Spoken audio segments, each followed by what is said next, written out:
Pour cette rentrée 2015, Daily m'a fait fort, puisqu'après l'Aroma qui remplace le Besby, voici les Strizer. Pourquoi les? Parce qu'il y a deux véhicules. Un premier plus basique avec un plancher plat, une selle sans dosseret et un coffre à un seul casque, et un modèle Strizer S, donc plus sportif, avec un ponton central. Ce véhicule est équipé d'une Smart Key, donc plus besoin de sortir une clé, on l'a dans le blouson ou dans la poche. Je prends mon casque, je m'équipe et je vous dis rendez-vous tout à l'heure à son guidon. Le coffre du Strizer S loge deux casques de type intégral et jet écran. Éclairage et prise 12 volts sont de la partie. Une deuxième prise se trouve dans le rangement avant qui ferme à clé, permettant d'y charger son portable en toute sécurité.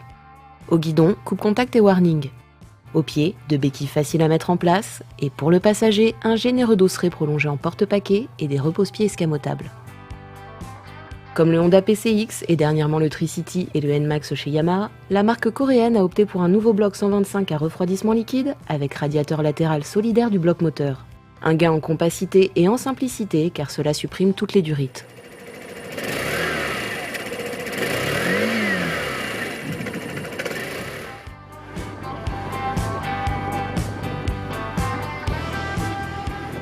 Donc on voit que c'est une accélération très linéaire mais relativement dynamique et c'est surtout relativement silencieux, ce qui est bien agréable en ville.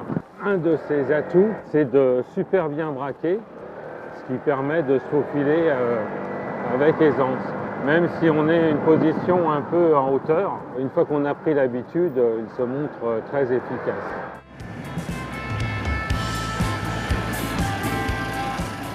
Si l'instrumentation est simple et essentielle, avec juste montre, totalisateur partiel, jauge à essence à segment et température moteur à aiguille, le bilan équipement est très positif, ce qui classe tout de même le Strizer au sommet de la catégorie de GT urbain.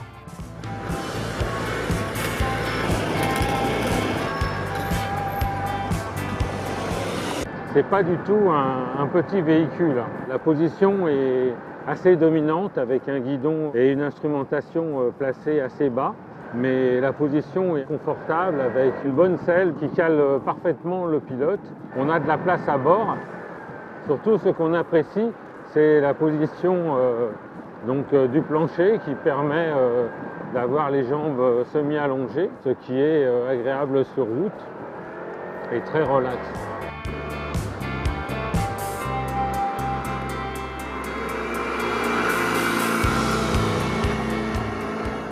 Côté châssis, chez Delim, on a retenu des roues en 14 pouces avant et arrière, histoire de faire du Strizer un excellent routier.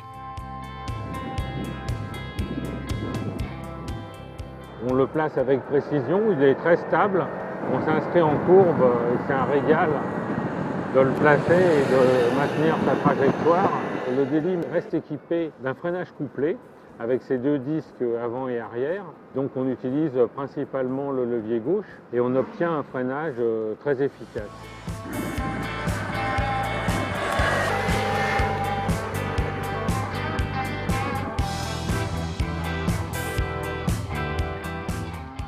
Pour séduire, le Strizer dispose de jolis feux à LED, soulignant les blocs avant et arrière.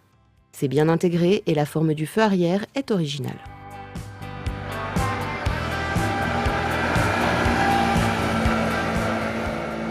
Alors, côté performance maxi, on arrive à prendre 115 compteurs à un peu plus de 100 km/h réel. Par contre, à vitesse maxi, on constate que la bulle est relativement courte. Elle n'arrive qu'à hauteur du buste et finalement la protection est assez light. Les amortisseurs arrière, c'est ferme. Le Strizer S est homogène et même si on l'attendait un peu mieux en performance, il s'impose question sobriété avec 3,2 litres en usage intensif.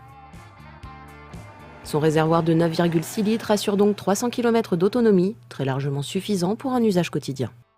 Voilà donc une excellente alternative au Peugeot Citystar, mais aussi au Honda PCX et autres Yamaha NMAX et MBK aussitôt.